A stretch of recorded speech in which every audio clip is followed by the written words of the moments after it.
BPL 2025-26 শুরু হচ্ছে আগামীকাল থেকে। বাংলাদেশ প্রিমিয়ার লিগে কারা হবে নতুন সিজনের চ্যাম্পিয়ন? গত 4 সিজনের চ্যাম্পিয়ন দল কুমিল্লা ভিক্টোরিয়ান্স এবং ফরচুন বরিশাল থাকছে না এবারের নতুন আসরে। নতুন দল আত্মপ্রকাশ করেছে নোয়াখালী এক্সপ্রেস।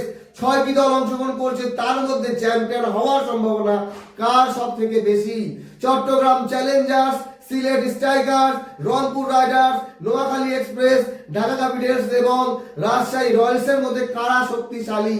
আজকের ভিডিওতে আমি আলোচনা করব।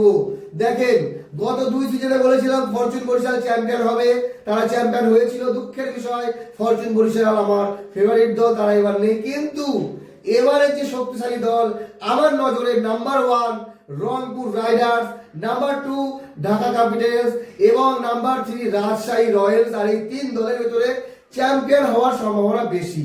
তার মানে এই না যে বাকি 3টি দল চট্টগ্রাম চ্যালেঞ্জার্স, সিলেট স্ট্রাইকার বা নোয়াখালী এক্সপ্রেস একেবারে খারাপ। কিন্তু রংপুর রাইডার্স যে কাজটা করেছে, বাংলাদেশের সেরা সেরা প্লেয়ারকে তারা নিজেদের দলে ফিরিয়েছে, বিদেশি বড় বড় তারকাদের নিজেদেরকে নিয়েছে এবং তাদের যে দলটা একদম ব্যালেন্স, কোনো অংশে কম নেই রাজশাহী এবং ঢাকাও। চলেন আলোচনা করি। গত আসরে ফরচুন বরিশাল, তার আগের আসরে ফরচুন বরিশাল, তার আগের আসরে কুমিল্লা ভিক্টোরিয়ান্স যেই খেলা দেখিয়েছিল সেই রকম খেলা এবার কারা দেখাবে? বিষয় হলো যে নতুন দল নোয়াখালী এক্সপ্রেস, তাকে নিয়ে সবার একটা আলাদা অনুভূতি আছে, আলাদা আশা আছে নোয়াখালী ভালো কিছু করবে। কিন্তু যদি আমি প্লেয়ার দেখি, যদি আমি কম্বিনেশন দেখি, তাহলে রংপুর রাইডার্সের ধারে কাছে কোনো দল নেই। রংপুর রাইডার্সের প্লেয়ারগুলোর নাম শুনুন খালি: মুস্তাফিজুর রহমান, নুরুল হাসান সোহান, লিটন কুমার দাস, তৌহিদ হৃদয়, নাহিদ রানা, রাকিবুল হাসান, মাহমুদুল্লাহ রিয়াদ। এরা হচ্ছে বাংলাদেশি স্টার। আর বিদেশি বড় ক্রিকেটারের মধ্যে ডেভিড মালান, ফাহিম আশরাফ, খুশদিল শাহ, কেল মায়ের্স। তো রংপুর রাইডার্স কি করেছে? ভালো ভালো প্লেয়ারকে নিয়েছে, বাকি প্লেয়ারগুলোকে যারা নিয়েছে তারা কিন্তু ভাগ বাটোয়ারা করে নিয়েছে। তো বাংলাদেশের তারকা ক্রিকেটার যেমন আছে, বিদেশি বড় ক্রিকেটারও আছে। আর রংপুর রাইডার্সের দলটা যে হবে, প্লেইং লেভেল অবশ্যই শক্তিশালী হবে। তবে বাকিরা দেখা যাক কি হয়। আমি 2 নম্বরে রেখেছি ঢাকা ক্যাপিটালসকে। ঢাকার ব্যাটিং দুর্দান্ত আছে।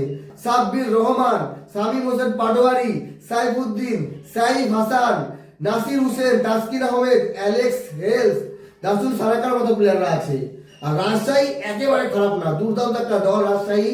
নাজমুল হোসেন শান্ত, তানজিদ তামিম, মুশফিকুর রহিম, আকবর আলী, তানজিম সাকিব। বাকি যদি বলি মোহাম্মদ নওয়াজ, জিবি নিশাম এবং সাহিদ জাদা ফারহানের মতো ক্রিকেটাররা কিন্তু আছে। এইবার যদি তারপরে বলি তাহলে সিলেট ধরে নেন: পারভেজ হোসেন ইমন, মেহদি মিরাজ, ইবাদত হোসেন, নাসুম আহমেদ।